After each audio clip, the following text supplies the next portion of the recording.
Bom, feito esse recado, nós iremos agora partir para a mensagem sobre hospitalidade.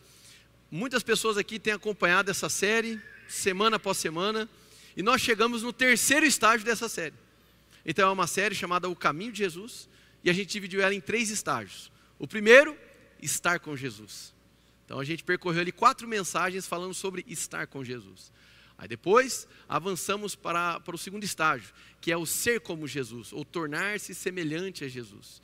E agora chegamos no terceiro estágio dessa série, que é fazer como Jesus. Então a gente vai olhar para características que o próprio Cristo desenvolveu e vamos buscar encontrar o caminho dessa semelhança nos atos de Jesus. Eu vou estar pregando agora pela manhã sobre hospitalidade. À noite o pastor Tiago vai estar pregando sobre serviço. Então até o final de outubro nós estaremos aí focados em encerrar a série O Caminho de Jesus, colocando a lente de aumento em fazer as coisas como Jesus fazia. Amém, gente?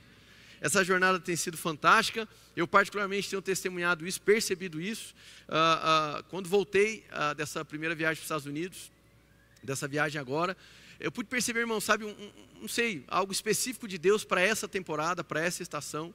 Há uma graça de Deus nos tocando, a presença dEle nos marcando em cada encontro, e eu acredito que é um momento mesmo da gente valorizar o estar em comunidade. Amém? Graças a Deus. Quero te convidar a abrir a sua Bíblia em Lucas capítulo 19, verso 1. Temos alguns textos para trabalhar.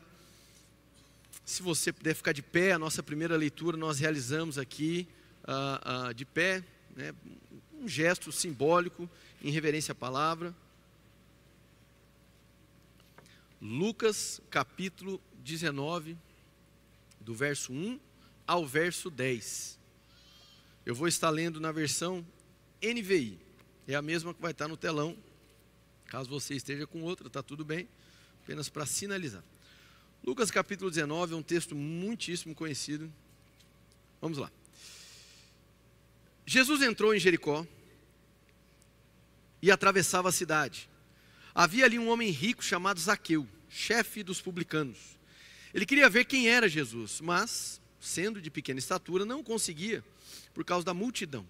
Assim correu adiante e subiu numa figueira brava, para vê-lo, pois Jesus ia passar por ali. Quando Jesus chegou àquele lugar, olhou para cima e lhe disse: Zaqueu, desça depressa, quero ficar em sua casa hoje. Então ele desceu rapidamente e o recebeu com alegria. Todo o povo viu isso e começou a se queixar. Ele se hospedou na casa de um pecador. Mas Zaqueu levantou-se e disse ao Senhor: olha, Senhor, estou dando a metade dos meus bens aos pobres, e se de alguém extorquir alguma coisa, devolverei 4 vezes mais. Jesus lhe disse: hoje houve salvação nesta casa, porque este homem também é filho de Abraão, pois o Filho do Homem veio buscar e salvar o que estava perdido. Feche seus olhos, nós vamos orar.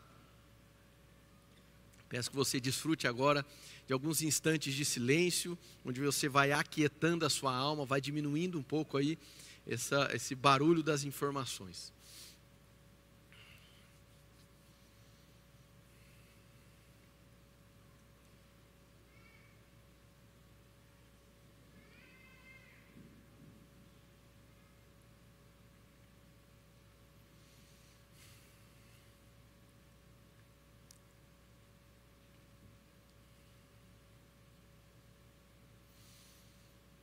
Senhor, eu quero te agradecer pelo encontro dessa manhã. Nós estamos aqui, Pai, unidos em uma só voz em adoração, com corações gratos, prostrados diante do Senhor, reconhecendo que nós dependemos de Ti, Pai. Senhor, nós não viemos aqui para um encontro casual, nós não viemos aqui, Senhor, numa perspectiva de conquistas individuais. Nós estamos aqui, Pai, para olhar para Ti, aprender de Ti e sermos transformados à imagem do Seu Filho. E Pai, nós queremos aprender a fazer como Jesus fazia. Senhor, nós queremos aprender diretamente dos registros do Teu Filho, não de maneira legalista, mas de maneira inspiracional. Nós Te pedimos essa manhã, Pai, pelas Suas misericórdias, fala conosco. Todo tipo de circunstância, Pai, que esteja tentando roubar a nossa atenção, que ela seja sobreposta pela Tua presença. Senhor, eu oro por um período de mensagem onde nós seremos provocados pelo Senhor, onde nós seremos atraídos pelo Senhor, onde nós seremos, entre aspas, ofendidos, ao mesmo tempo que nós sairemos aqui apaixonados. Que a nossa maneira de viver, se porventura vã, seja ofendida pela Tua santidade. E ao mesmo tempo, Pai, que a Tua santidade nos atraia aos Teus pés. Senhor, nos ajude a não tirar de foco a obra e a mensagem da cruz. É por isso que nós estamos aqui. Senhor, nos ajuda a olhar para o lado, nos ajuda a enxergar o próximo, nos ajuda a ser comunidade, Pai. Essa é a minha oração, em nome de Jesus, amém. Graças a Deus, pode sentar. Amém.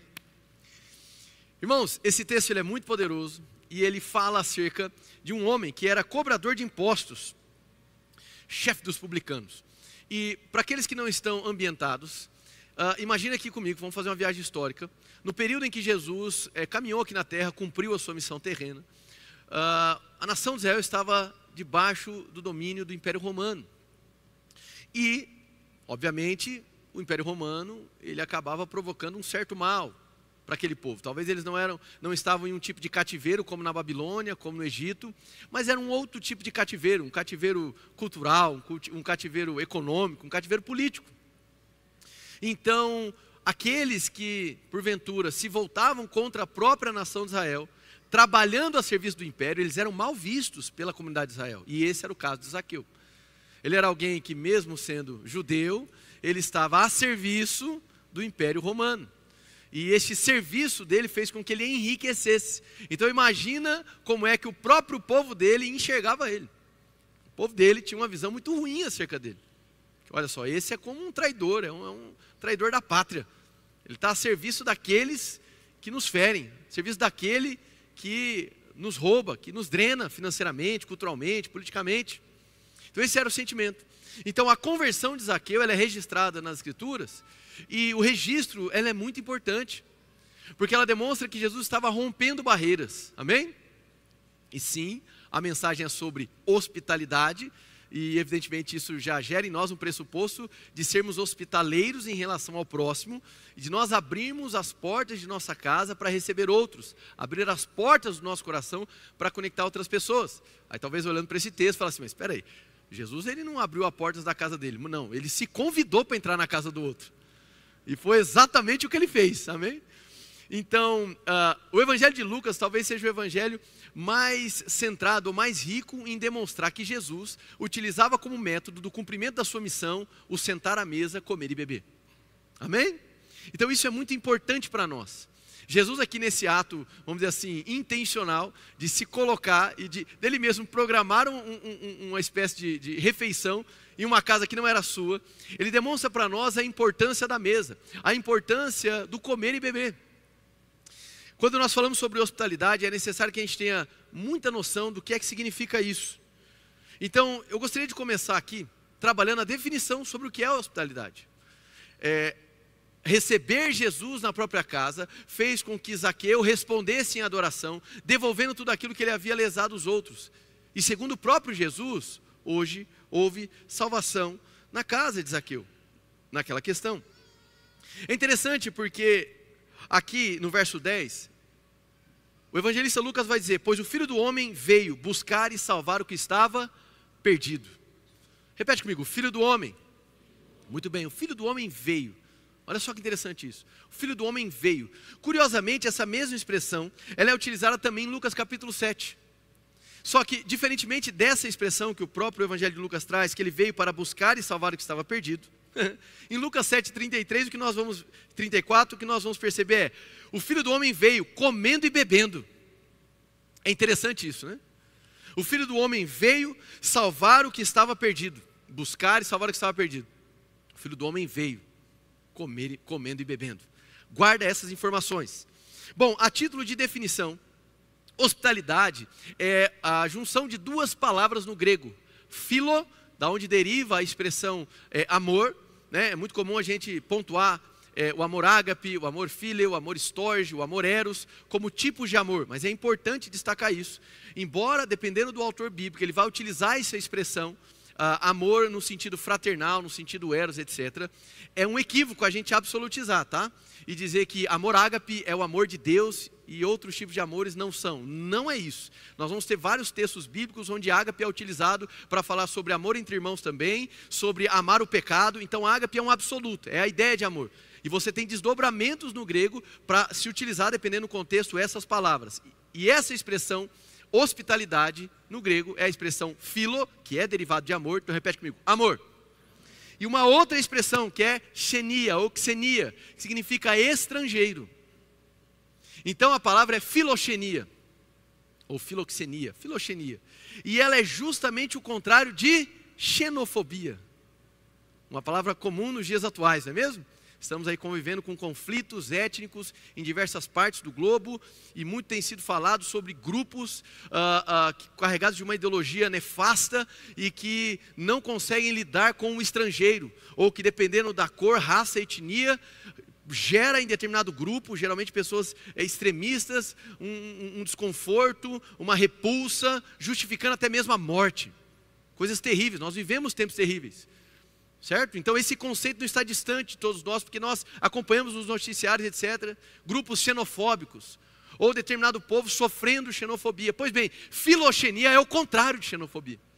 Se xenofobia é aversão ao estrangeiro, repulsa ou até mesmo medo ao estrangeiro, a filoxenia, ela envolve o amor ao estrangeiro. Ela envolve o amor àquele que em tese seria inimigo por não pertencer ao meu território. A filoxenia é o ato de acolher o estrangeiro e ao fazê-lo, transformar hóspedes em vizinhos. Transformar estranhos em vizinhos e vizinhos em família de Deus. Amém, irmãos? Então, todo esse conceito grego, ele é desenvolvido ao ponto da Bíblia trazer para nós exigências no que diz respeito à hospitalidade. Existem certas coisas, irmãos, que a gente compreende pelo texto bíblico que é esperado que nós pratiquemos, mas que não tem um imperativo bíblico. Deixa eu dar um exemplo. É esperado, segundo as Escrituras, que nós jejuemos. Jesus, por exemplo, vai utilizar essa expressão, quando jejuares. Olha, quando jejuares, então, vamos dizer assim, né? O próprio Cristo espera que nós jejuemos. Concorda comigo, irmãos? Mas não há um imperativo, jejue. Hospitalidade tem. Pratique a hospitalidade. Romanos capítulo 12, verso 13, vai trazer justamente essa expressão, pratique a hospitalidade. Mas não somente esse texto, 1 Pedro capítulo 4 também vai trazer, nós percorreremos esse texto hoje, sobre praticar a hospitalidade. Hebreus capítulo 13, no verso 2, não deixe de praticar a hospitalidade. De alguma maneira, essa ideia de ser hospitaleiro, de acolher o estrangeiro, é algo que está envolvido na temática bíblica, não apenas no Novo Testamento, mas desde o Antigo Testamento. Isso consta na lei de Moisés. Isso consta em Levíticos, isso consta em Deuteronômios, e talvez para nós, no tempo que nós vivemos, a gente não consiga perceber o valor disso. Por quê? Já vivemos em sociedades modernas, mais estruturadas, não é mesmo? Nós não vivemos ali situações, pelo menos fronteiriças, ou de tribos, não é muito o nosso contexto. Então não é algo que nos toca, não é algo que a gente sente tanto peso. No entanto, irmãos, se nós estamos aqui numa igreja que professa a fé em Cristo, nós devemos absorver da palavra de Cristo o peso que Ele confere à palavra. Amém? E não tentar adaptar entre o que importa e o que não importa, segundo os nossos preceitos modernos. É a palavra de Deus quem deve ditar aquilo pelo qual nós valorizamos e aquilo pelo qual nós devemos valorizar. Você está comigo, irmão? E se a palavra de Deus atribui à hospitalidade um peso, ao ponto dela ter força de ordenança, tanto na lei mosaica, quanto força de mandamento no Novo Testamento, isso é um sinal para nós.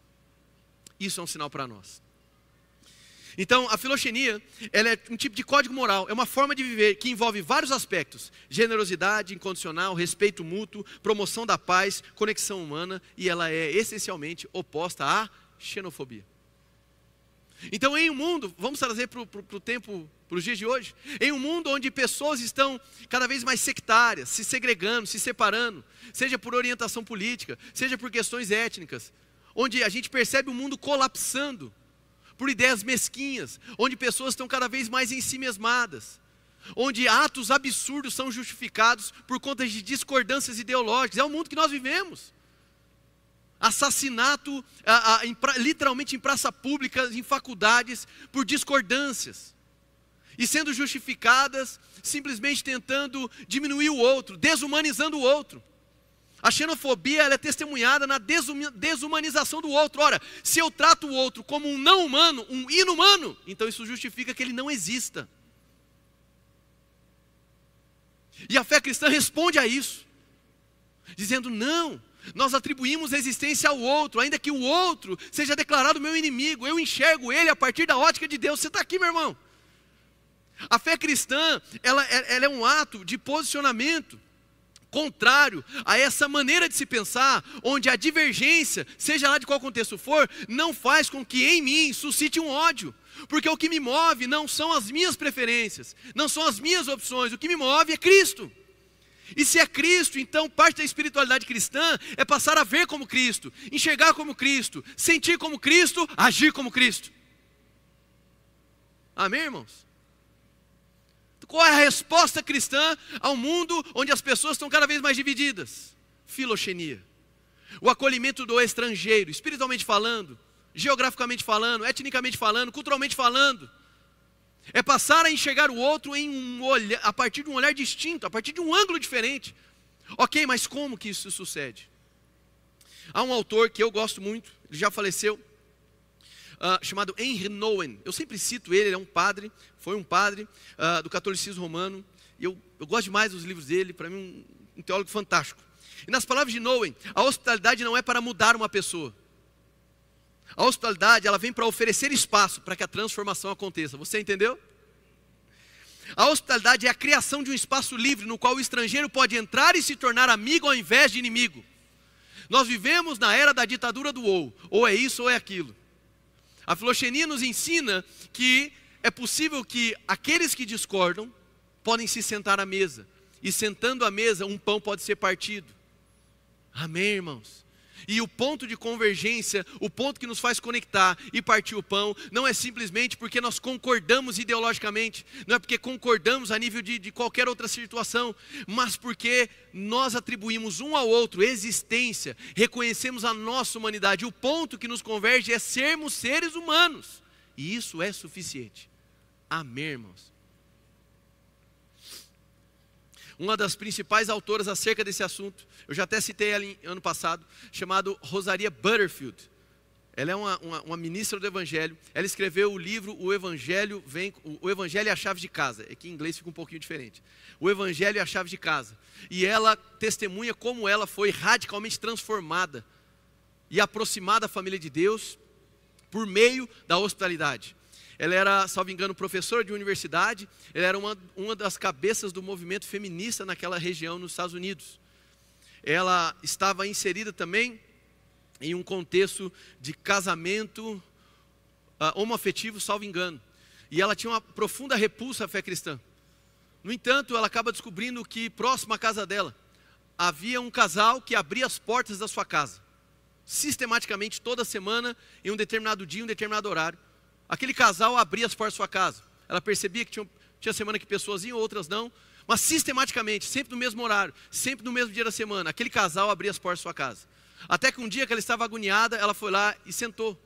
E ela foi recebida, ela foi acolhida. E aquele casal conversava com ela, orientava ela, conversava sobre tudo na vida. Aquele casal não tentou ser um prosélito, não tentou convertê-la à força. Não chegou julgando e condenando, simplesmente acolheu, amou e falou: você tem espaço na mesa. O espaço foi criado. Esse espaço não existia. O que é isso? Filoxenia, hospitalidade. E ela permaneceu indo nessa casa por 2 anos. Por 2 anos. Sem ir em igreja nenhuma. E após 2 anos, ela então passa a congregar. Ela tem uma experiência de conversão ao longo desses 2 anos. E aquele casal era o casal de pastores. E que intencionalmente abriam as portas de sua casa. Ela fez disso o ministério dela. E ela pratica hospitalidade de maneira intencional, abrindo as portas de sua casa. E ela escreve esse livro, O Evangelho e a Chave de Casa. Eu gosto da versão em inglês, porque o título é O Evangelho vem com a chave de casa. Ele tem essa expressão, come with, né, mais forte. Então, ela compreendeu que hospitalidade é uma exigência bíblica. E se é uma exigência, isso vai requerer de mim intencionalidade, vai requerer de mim disciplina. Porque é eu lutando contra o meu próprio ego, que só quer pensar em mim mesmo. A filoxenia, ela vai envolver o quê? Essa disposição de amar aquele que eu não conheço, de ser intencional em abrir as portas, e aqui eu não quero colocar apenas porta física, mas as portas do meu coração para pessoas que eu não faço a menor ideia do que elas carregam. Sim, há um senso de risco, sim, há um senso de aventura no meio disso tudo. No entanto, estou falando sobre ela, Rosaria Butterfield, ela escreveu muito sobre isso. A hospitalidade é transformar estranhos em vizinhos, vizinhos em família. Então, irmãos, é importante que se diga, quando falamos sobre hospitalidade, estamos falando sobre essa abertura, essa disposição, essa criação de espaço. É natural, quando falamos sobre hospitalidade, a gente associar rapidamente com abrir as portas de casa. Chegaremos lá, mas eu já quero deixar bem fundamentado que quando falamos sobre hospitalidade, não estamos falando exclusivamente sobre abrir as portas de casa. Amém, irmãos? Graças a Deus. Citando o autor John Mark Comer, e eu creio que em breve nós teremos um livro dele aqui na nossa livraria, um autor que eu recomendo demais. A hospitalidade é a expressão da acolhida de Deus, o Pai, a todos, por meio de atos tangíveis de amor, nomeadamente através da oferta de comida, abrigo e relacionamento. É importante pontuar, irmãos, também o que hospitalidade não é. A hospitalidade é diferente de entretenimento. Ela pode envolver o entretenimento, ela pode gerar o entretenimento, mas a hospitalidade não é um absoluto de entretenimento. Amém, irmãos? É uma leve distinção, embora sejam conceitos que dialoguem, que transitam em conjunto. Elas podem agir simultaneamente, mas elas são distintas entre si, em natureza e propósito. Amém? A hospitalidade parte de uma atitude, parte de uma intenção. O entretenimento, a intenção de acolher, a intenção de envolver. O entretenimento, ele tem por finalidade o entreter, e que é legítimo e tem o seu espaço. Amém, irmãos? No entanto, no ato de ser uma pessoa hospitaleira, nem sempre o que vai ser criado é uma atmosfera de entretenimento. Porque por vezes no ato de ser hospitaleiro com alguém, aquela circunstância gerada, aquele espaço criado, vai ser um espaço de lamento, pode ser um espaço de compartilhamento de dor, pode ser um espaço onde o que vai existir ali não serão risos, mas prantos. Amém, irmãos? Então, podem transitar em muitas circunstâncias, a hospitalidade e o entretenimento até podem caminhar junto, andar de maneira simultânea, mas um não é um absoluto do outro. Salta para Lucas capítulo 7.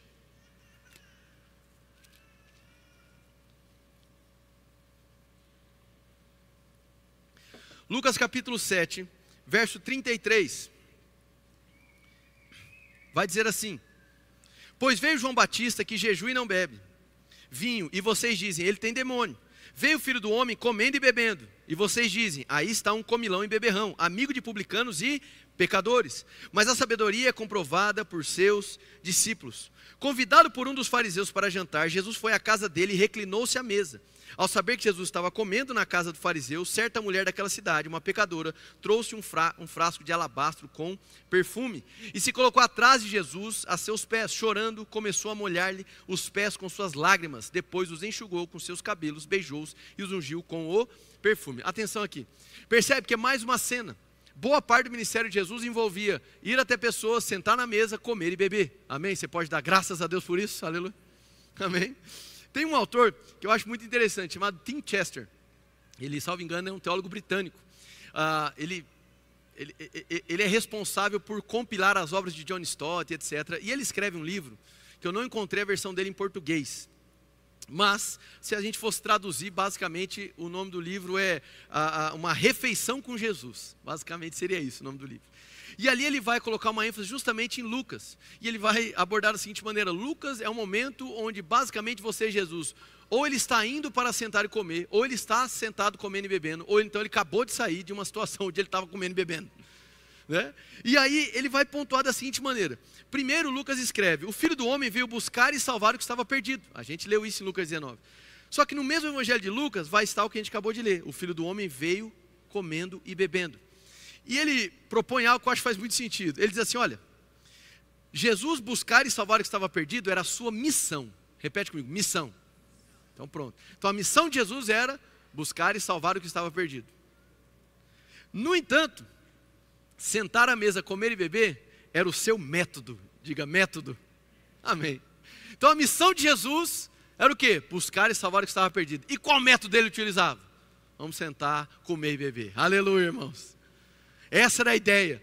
E por que isso, irmãos? Talvez para nós, acho que ainda hoje, para os nossos dias, comer e beber, sentar à mesa com alguém, significa muito, sim ou não? Mas naquele tempo, tinha um significado mais profundo. Eu não sei se você prestou atenção no texto que a gente acabou de ler em Lucas 7, mas um fariseu chamou Jesus para comer. Percebe que essa prática no Oriente Médio Antigo, ela tem um peso, ela é muito significativa, As refeições, elas diziam respeito, elas falavam acerca de comunhão. Se eu chamava alguém para sentar à mesa, eu estava realizando uma acolhida, e isso era um sinal. Se eu permitia que você sentava à mesa, era porque eu partia do pressuposto que o que você carregava não seriam impurezas. Você não me contaminaria no contato. Não estou falando de doença, estou falando espiritualmente falando, ok? Quando o texto bíblico faz questão de dizer que Jesus se sentava com publicanos, pecadores e etc., isso demonstra que Jesus, ele enxergava a mesa a partir de uma ótica diferente. A mesa para ele não era sinal de divisão, puros e impuros. A mesa para ele era local de reconciliação, onde ao sentar-se à mesa com Jesus, ao tocar e partir o pão, ele não era contaminado pela impureza do outro. Era ele quem propunha purificação. Amém, meu irmão? Então percebe que há algo, uma reflexão teológica em cima desse sentar-se à mesa, olhar para o outro, comer e beber em conjunto. No Oriente, ainda hoje, convidar alguém para uma refeição, obrigado, é uma oferta de paz, confiança, fraternidade e perdão, olhando para a cultura oriental.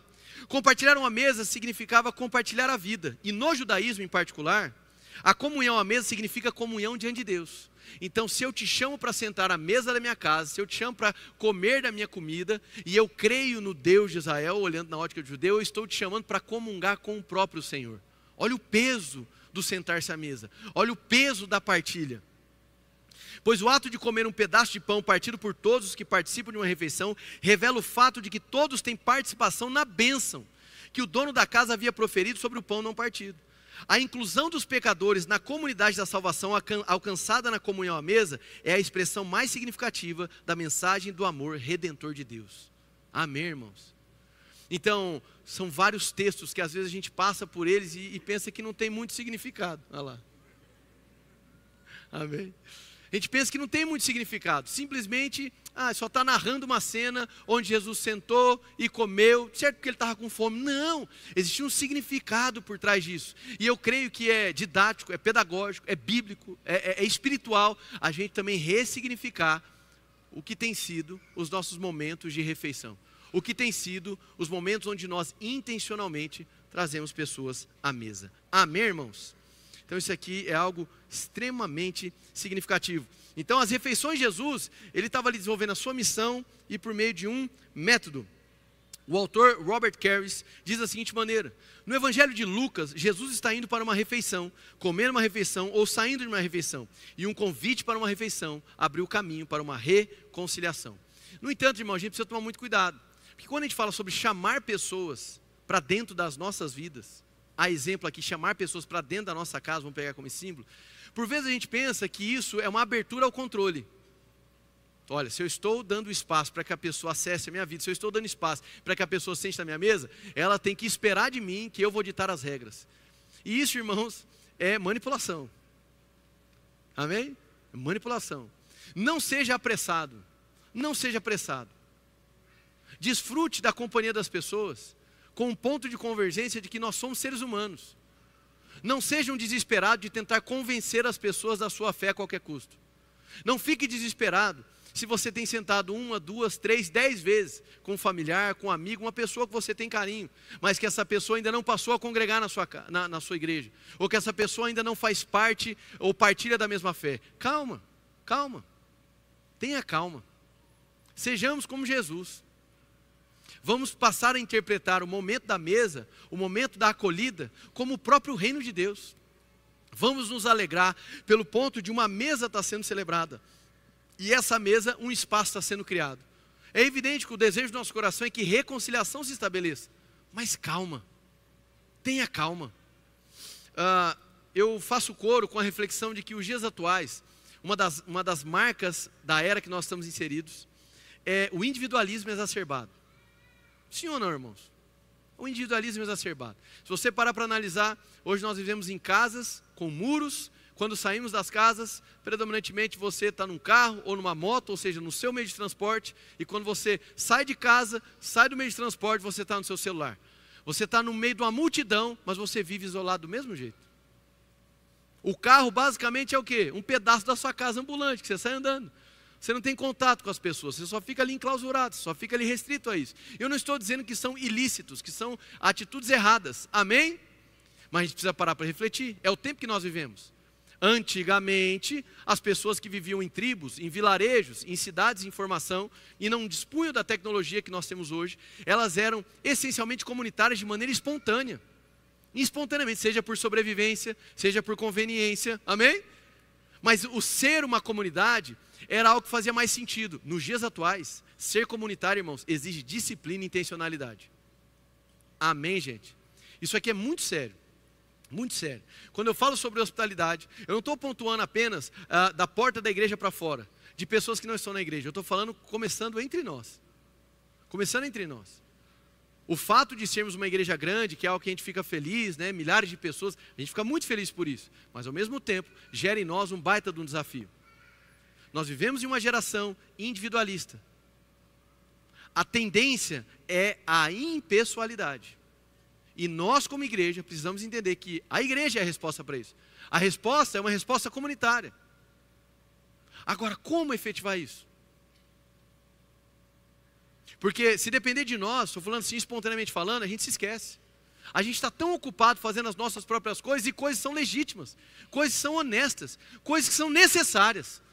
Que quando nós falamos sobre atender alguém, abrir a mesa para alguém, ir atrás de alguém, e que muitas das vezes não vai gerar retorno nenhum, vantagem nenhuma, oportunidade alguma. Às vezes o primeiro cálculo que a gente faz é a nossa agenda. Não tem como, não tem espaço. Eu preciso substituir alguma coisa ou alguém para que então isso se torne minimamente possível. Percebe? Isso deixou de ser orgânico, isso deixou de ser espontâneo. Não sei exatamente quando, em qual década, em qual século que isso parou de acontecer, mas certamente a revolução digital, o desenvolvimento da tecnologia, o desenvolvimento dos meios que nós temos hoje, influenciou para que nós tenhamos uma vida atomizada. Cada um é um átomo, cada um ocupa um espaço, vive sua própria vida, e mesmo em meio a uma multidão, está todo mundo sozinho. Não é? A gente estava conversando hoje pela manhã, né? Antigamente a gente tinha uma ideia de uma pessoa deprimida ou depressiva, sempre aquela pessoa naquela imagem mais caótica, dentro de um quarto fechado, não querendo falar com ninguém. Não é assim? A imagem que a gente tinha de depressão? Mas isso não é uma realidade. Hoje nós temos pessoas que estão trabalhando, talvez congregando, pessoas que estão em meio a muita gente e que estão deprimidas, estão atomizadas em si mesmo. Amém, irmãos? Eu diria que esse é um desafio geracional. E esse desafio geracional, nós como igreja, nós podemos responder esse desafio. Mas como hoje ser comunitário deixou de ser algo espontâneo, mais uma vez, não é a Ednes, é a geração que nós vivemos. É necessário que nós sejamos disciplinados e intencionais. Quando nós colocamos disciplina e intencionalidade, isso sempre vai nos custar alguma coisa. Isso sempre vai nos custar alguma coisa. Amém, irmãos? Glória a Deus. Seguindo. Então, dentro dessa perspectiva, eu gostaria que você abrisse em Levíticos capítulo 19, verso 33.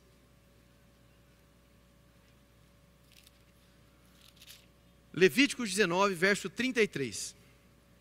E o texto vai dizer assim: quando um estrangeiro viver na terra de vocês, não o maltratem. O estrangeiro residente que viver com vocês será tratado como natural da terra. Amem-no como a si mesmos, pois vocês têm com os santos em suas necessidades. O estrangeiro residente que viver com vocês será tratado como natural da terra. Amem-no como a si mesmos, pois vocês foram estrangeiros no Egito. Eu sou o Senhor, o Deus de vocês. Amém. Essa linguagem Israel, Egito, peregrinação, terra prometida, é uma tipificação, ela é real, obviamente, mas ela também, ela é uma referência espiritual do que acontece com toda a humanidade. A figura do Egito, ou a figura dos exílios, é como a figura do pecado e da distância da presença para nós. Amém, irmãos? A figura da transição, da Páscoa como ressurreição, como redenção, sangue derramado, da travessia do Mar Vermelho, aponta para nós um batismo, uma inserção em uma nova medida. E a entrada na terra prometida significa a apropriação de um reino. Glória a Deus. Então, quando a Bíblia traz esse paralelo sobre o povo de Israel no Egito, você deve rapidamente se conectar. Isso também trata da condição espiritual da humanidade. Estávamos nesse Egito espiritual. O cordeiro foi sacrificado, a Páscoa foi inaugurada. Aqueles que creem agora peregrinam e nós podemos possuir a terra, que é o próprio reino de Deus. Quem entendeu, diga amém. E isso nos ensina que todos nós, em certa medida, fomos estrangeiros diante de Deus. Amém? Então, hospitalidade não deve ser compreendido apenas como um ato legalista. Tem que fazer porque tem que fazer. Não. Não me resta outra opção de não acolher as pessoas, porque eu, sendo estrangeiro, fui acolhido. Porque eu, sendo inimigo, fui amado. Porque eu, sem nada para oferecer, vindo de uma terra estranha, eu fui acolhido, me tornei pertencente e hoje eu sou chamado cidadão dessa terra. Amém, meu irmão? Graças a Deus. Seguindo. Ainda dentro desses desafios da modernidade, Henry Nouwen cita: em nosso mundo cheio de estranhos, afastados de seu próprio passado, cultura e país, seus vizinhos, amigos, familiares, de seu eu mais profundo e de seu Deus, testemunhamos uma busca dolorosa por um lugar hospitaleiro onde a vida possa ser vivida sem medo e onde a comunidade possa ser encontrada. É possível para homens e mulheres, e obrigatório para os cristãos, oferecer um espaço aberto e hospitaleiro onde estranhos possam se livrar de sua estranheza e se tornar os nossos semelhantes. Amém? Seguindo ainda, praticar a hospitalidade em nosso mundo pós-cristão significa que você desenvolve uma casca grossa. O hospitaleiro conhece pessoas que são desconhecidas e as convida para se tornarem vizinhos. E pela graça de Deus, muitos virão a se tornar parte da família de Deus. Essa transição de uma condição de estranho para de vizinho e de família não acontece naturalmente, mas somente com intenção, coragem, sacrifício e a bênção de Deus. Então percebe que começa numa perspectiva de rendição da sua parte para com Deus. Render-se ao Senhor, fatalmente, irmãos, irá te transformar. Transformar o seu coração, transformar a maneira como você vê a vida. E transformando a maneira como você vê a vida, isso vai passar a transformar a maneira como você vê o outro, irmãos.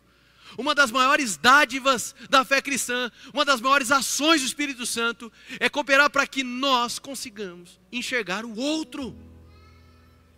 Deus é um Deus comunitário e nos criou para a comunidade. Não ser comunitário é algo antinatural para aquilo que deveria ser natural para aqueles que creem. Por isso eu estou dizendo, irmãos, nós precisamos de intencionalidade e disciplina. Ser comunitário hoje em dia é um desafio geracional. O natural é cada um pensar em si mesmo. Rosaria Butterfield descreve que um dos pontos centrais para pessoas terem dificuldade de serem hospitaleiras é o egoísmo. E é verdade, irmãos. E é verdade. Mais uma vez, pegue essa cena de alguém adentrando a sua casa como como diria a Butterfield, um tipo de hospitalidade radical, amém? Mas vamos para atos mais simples. Atos mais simples. Quantos aqui cumprimentam uns aos outros? Nós tivemos esse momento aqui que o pastor Tiago propôs. Olha, cumprimente o irmão, dê a paz ao irmão. Tudo bem que nós não seguimos uma tradição histórica específica, mas você sabia que conceder a paz, chegar no irmão e falar a paz seja convosco, é um elemento litúrgico em muitas tradições, imbuído de significado espiritual. Eu não estou dizendo que nós vamos adotar aqui como um regramento litúrgico, amém, irmãos? Não vejo como exigência, mas vejo como uma possibilidade. A hospitalidade começa quando eu aperto a mão do meu irmão e eu concedo a paz a ele com o coração autêntico. E não apenas no automático. A paz, irmão, a paz, chegou a hora de olhar para o lado. Aleluia, irmão, tudo bem? Porque eu entendo esse sentimento. O nosso natural é o quê? Vir aqui para ter o meu culto, para ver se Deus fala comigo, para ver se Ele muda a minha vida, para eu ir embora para a minha casa. Essa é a perspectiva natural. Eu não estou te condenando, estou dizendo que é a nossa inclinação. Eu começo por mim, a nossa inclinação é essa. Mas nós não vivemos para nós mesmos, nós somos de Cristo, irmão. Se somos de Cristo, devemos andar como Ele andou. Espera aí, pastor, então quer dizer que é para me oferecer para ir comer na casa dos irmãos? Tenho bases bíblicas. Amém, irmãos? Construindo essa mensagem, eu percebi que isso era uma ponta solta. Mas nós vamos deixar a linha aberta, amém, irmãos? Alguém deu aleluia, amém? Amém. Abra sua Bíblia em Hebreus capítulo 13.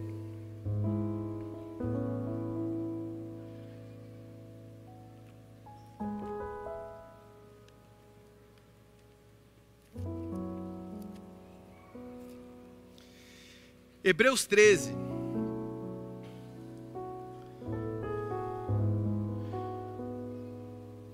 Verso 1 e 2. Seja constante o amor fraternal. Não se esqueçam da... Fala bem forte. Hospitalidade. Foi praticando aqui, sem o saber, alguns acolheram anjos. Espera aí que agora ficou misteriosa a conversa. Muito provavelmente o autor de Hebreus, que nós não temos uma certeza de quem escreveu Hebreus, muito provavelmente ele tem no radar aí o ocorrido com Abraão em Gênesis capítulo 18. Amém? Muito provavelmente. Onde Abraão acolhe 3 varões, 3 homens na sua casa, e que veio a calhar que eles eram anjos. E ali descreve a maneira como Abraão os recebeu. E eles eram uma teofania, eles eram uma revelação divina mesmo. Abraão os acolhe, os alimenta, coopera, os serve. Então muito provavelmente, o autor de Hebreus ele está sintonizado com essa expressão. Mas percebe ali que há uma exigência, não se esqueça da hospitalidade.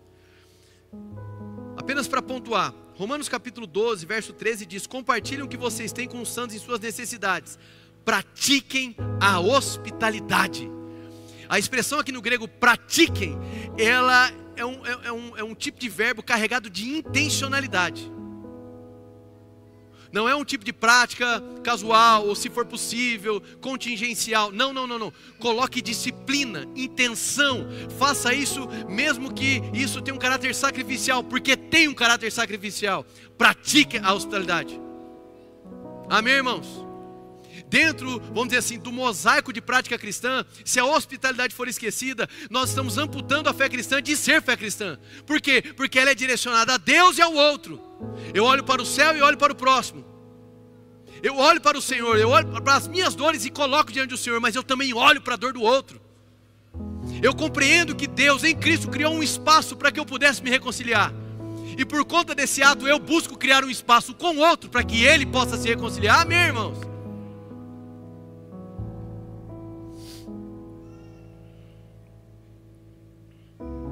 Hospitalidade então é uma prática, mas também é uma postura. Repete comigo, prática e postura. Muito bem. Ela é postura porque ela é uma atitude de coração. É a atitude de coração que vai atrás de novas pessoas e os fazem se sentir acolhidos. É uma atitude de coração disposta a fazer de estranhos amigos, de estrangeiros pessoas que são amadas, abraçadas. Irmãos, curiosamente, dessas coincidências divinas, né? Prego hoje sobre hospitalidade. E há 3 dias nós tivemos um culto para acolher os estrangeiros. Amém? Isso não foi planejado, arquitetado. E nós tínhamos ali predominantemente venezuelanos, só me engano tinha uma cubana, tinha acho que um boliviana, alguma questão assim. O que eu quero dizer com isso? Ali nós estamos reunidos a partir do mesmo Cristo. Amém, irmãos? A barreira cultural e linguística, ela ocorre. Mas quando nós apresentamos Cristo, aí só há um único povo, uma única família. Amém, irmãos? Conhecendo nós as realidades deste povo, é dever nosso acolher. É dever nosso acolher. E não apenas em um culto especial, voltado para o espanhol, mas absorver na nossa comunidade. Amém? Diga de passagem, irmãos, o time de música aqui, pessoal do Fields, era o pessoal do Fields, né? Eles cantaram em espanhol. Imagina o Rick Martin evangélico, aleluia. Mas foi bonito demais, irmãos, eu estou muito sincero. Foi uma das coisas mais lindas que eu já testemunhei aqui na igreja. Lindo, irmãos, assim, honrar os meninos mesmo. Tirar a letra, as pronúncias em espanhol. O que é isso, irmãos? Hospitalidade. É querer fazer com que o outro se sinta acolhido, se sinta amado. Poxa, ver aqueles meninos ministrando, se dedicando em falar o espanhol certinho. Eu também gastei meu espanhol, aleluia. No final, foi só uma expressão. Deus le bendiga, era tudo que eu sabia, aleluia. Fazer minha deixa, né? Mas foi lindo, irmãos, os meninos ali se dedicando, tiraram canções, traduziram. Lindo, irmão, lindo. Era clara a mensagem. Não precisava nem pregar, estava óbvio. Nós estamos aqui por vocês. Nós estamos buscando comunicar com vocês. Nós amamos vocês. Nós vamos tentar falar na língua de vocês, porque vocês pertencem à nossa família. Amém? Isso é uma expressão de hospitalidade. Eles estavam cantando. Mesmo cantando, executando um dom, eles estavam sendo hospitaleiros. É uma atitude de coração que demonstra sensibilidade à indiferença que muitos sofrem.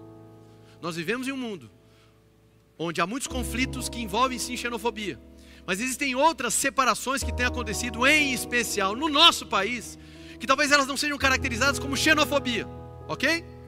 Mas que são segregacionistas, irmãos. E nós como igreja não podemos aceitar isso. Não podemos. Bem-aventurados que são perseguidos. Cristão não foi chamado para perseguir os outros. Amém? Ser perseguido faz parte da história, mas não para perseguir os outros. Então essa ideia enfadonha de um cristão se sentir superior moralmente a outros que não professam a própria fé, isso é contrário a Cristo. Porque o que Cristo fez? Qual era a sua missão? Buscar e salvar o que estava perdido. Qual era o seu método? Sentar à mesa, comer e beber. Amém, irmãos? Graças a Deus. Então, hospitalidade é uma atitude fundamental em relação ao próximo, que pode ser expressa de diversas maneiras. Bom, vamos encerrar trazendo aplicações extremamente práticas. Extremamente práticas.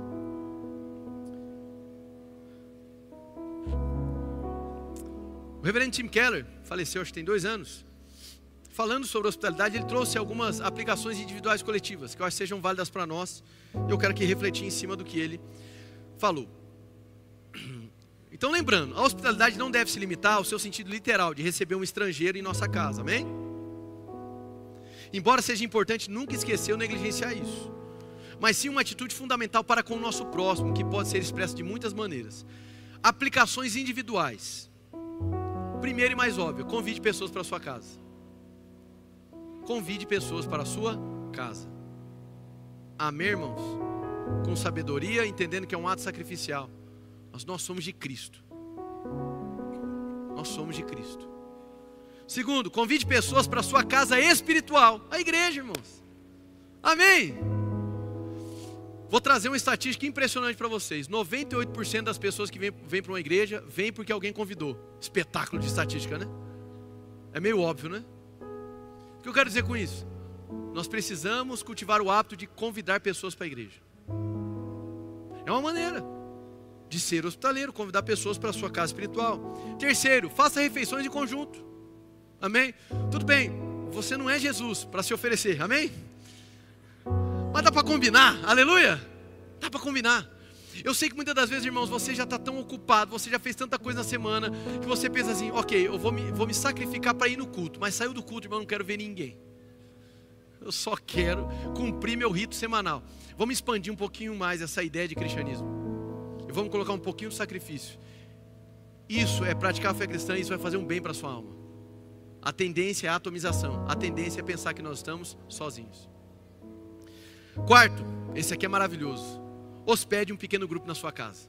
Quem aqui é anfitrião de Soma? Vamos ver, levanta a mão. Eita maravilha. Hospede um pequeno grupo na sua casa.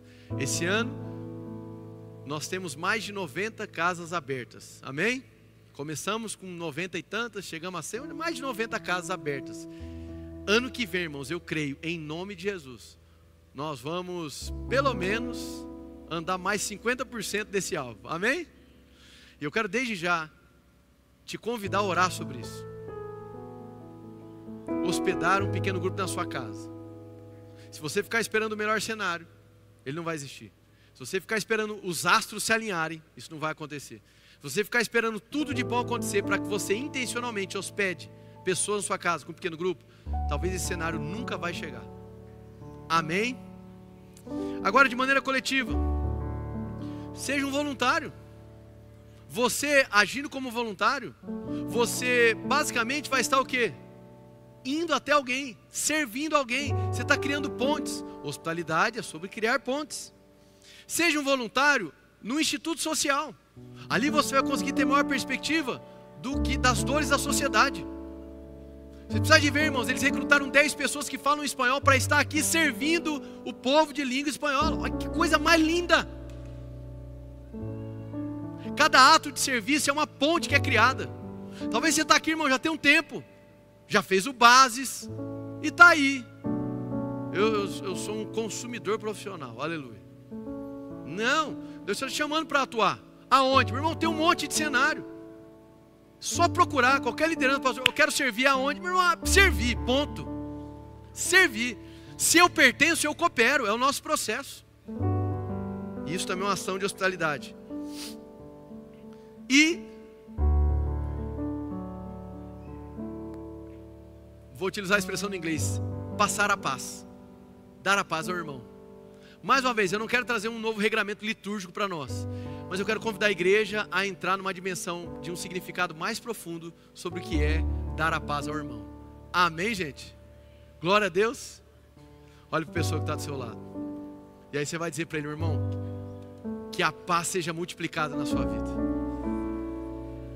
Tá bom, agora faz de verdade, aleluia.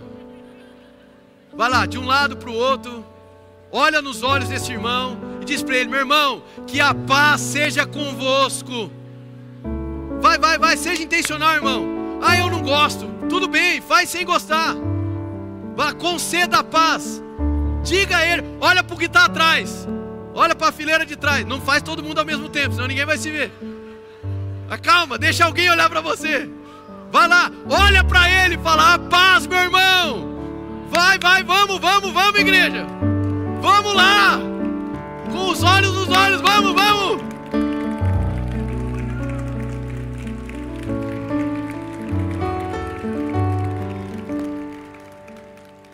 Amém.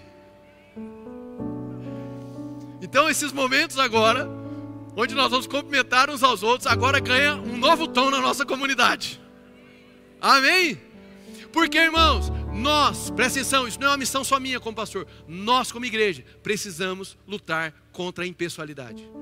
Nós precisamos. É claro que seria muito mais fácil que aqueles que se sentem desamparados chegassem e falassem: pastor, eu estou me sentindo desamparado. Seria muito mais fácil. Mas nem todo mundo vai ter essa desenvoltura de chegar e reconhecer. Amém, irmãos? Se for possível, faça isso, isso nos ajuda.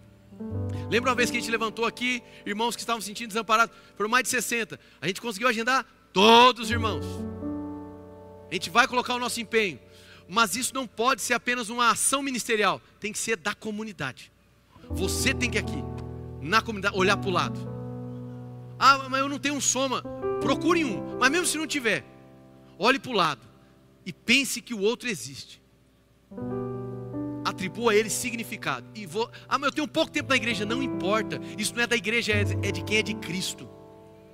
Amém, meus irmãos? Encerrando, minha última fala, para que a gente ore.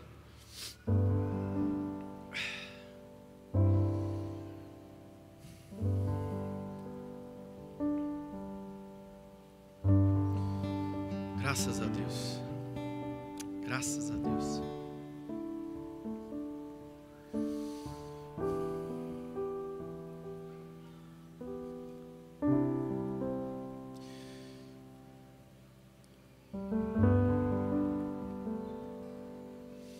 Eu quero encerrar dizendo que a mesa da comunhão de Jesus, irmãos, com toda a sua ética e graça, ela cria uma sociedade contracultural.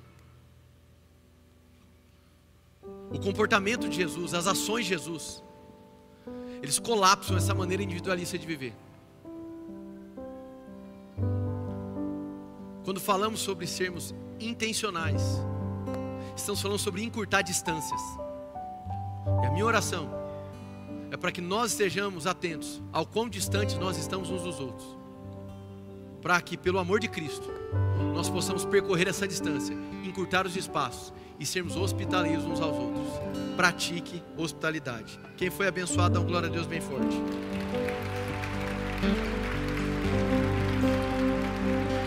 Fica de pé, irmão. Se eu te contar que oração, você vai dar um glória a Deus. Amém? 11h10, irmão. E eu passei do horário, você nem percebeu. Agora, se você sair correndo, o pessoal vai te pegar, amém? Feche seus olhos, vamos orar. Senhor, em nome de Jesus, obrigado, Pai. O Senhor é tão bom, tão bom, tão bom, Pai. Ser igreja é uma ideia que só poderia ter nascido a partir do seu coração. Nos ensina, Pai, a ser família. Nos ensina, Pai, a olhar para o lado.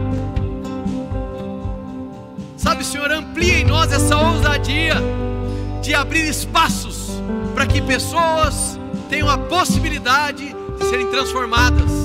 Nos livra, Senhor, dessa egolatria, dessa perspectiva de vida autocentrada. Se nós estamos aqui como igreja, Pai, nós queremos viver como igreja. Em nome de Jesus, Pai, nós rejeitamos essa ideia de espiritualidade individualista. Isso é o que a modernidade apresenta. Nós estamos aqui para viver de maneira comunitária, porque Deus é comunitário.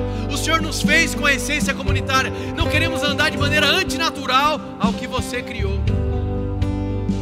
Então nos ajuda, Senhor, a encurtar as distâncias, a ser hospitaleiro, a praticar a hospitalidade não com viés legalista, mas simplesmente expressar a Cristo.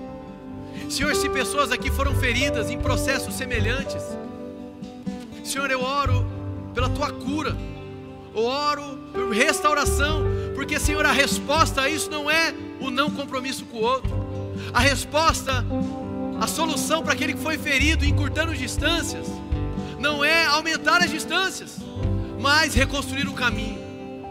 Nos ajuda, Senhor, a reconstruir o caminho em relação ao próximo, porque o Senhor um dia nos viu como estrangeiros e nos reconciliou.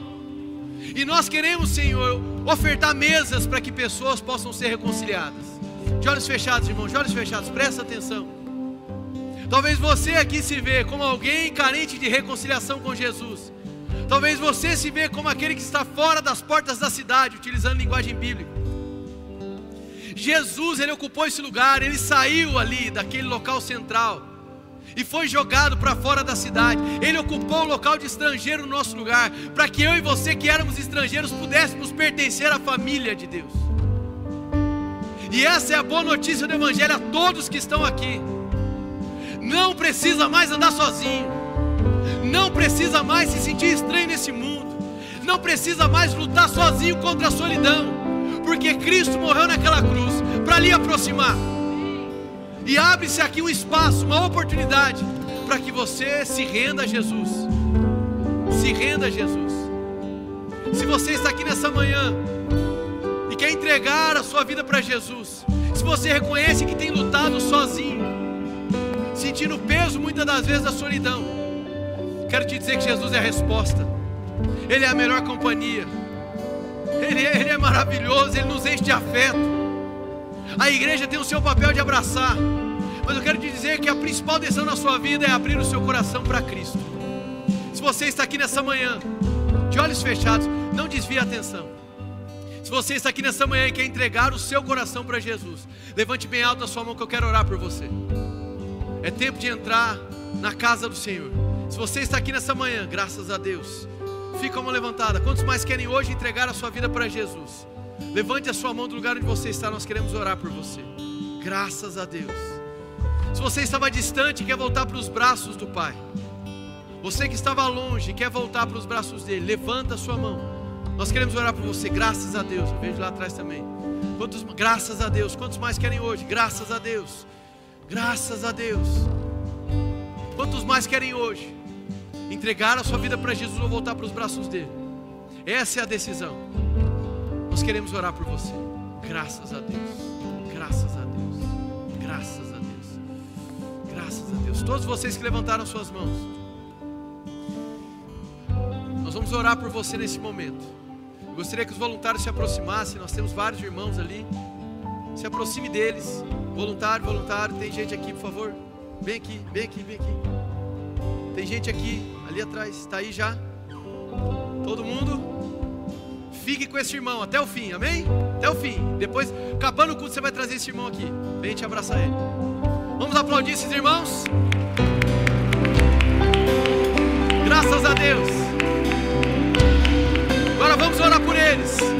Senhor, em nome de Jesus, obrigado, Pai, porque o nome deles está escrito no livro da vida. Os pecados foram perdoados na cruz do Calvário, e hoje começa o tudo novo. Uma nova criatura, perdoada de seus pecados, sem o peso da condenação, livres da acusação do inimigo. Hoje eles deixam, Pai, de serem estrangeiros, espiritualmente falando, para serem filhos do Senhor. Assim nós cremos em nome de Jesus. Amém, irmãos?